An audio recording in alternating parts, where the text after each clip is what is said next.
চাইলে এভাবে সুন্দর করে ছাদের উপর জানলা দেওয়া যায়। এখানে সব ধরনের গাছই লাগানো যায়, শুধু একটু বুদ্ধি খাটিয়ে আর একটু কষ্ট করে চেষ্টা করলেই সব সম্ভব। লাউ গাছ অলরেডি উঠে পড়েছে। এখানে চাইলে সিম গাছ, পুঁই শাক, মিষ্টি কুমড়া, অনেক ধরনের সবজি চাষ করা যায় এভাবে সিম্পলি।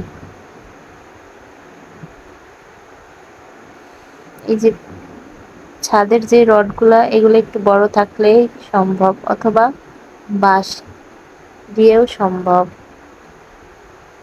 হালকা কিছু বাঁশ ব্যবহার হয়েছে এবং কিছু মোটা তার ব্যবহার হয়েছে এবং মিষ্টির কিছু নেটের সুতা ব্যবহার হয়েছে।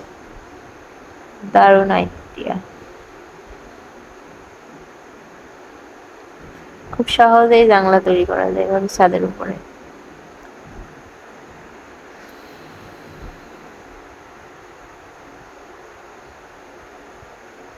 এই যে এভাবে দুইটা বাঁশ দিয়ে প্রোটেকশন দিয়ে, দেন মোটা তার দিয়ে আড়াআড়ি ভাবে প্রোটেকশন দিয়ে কিছু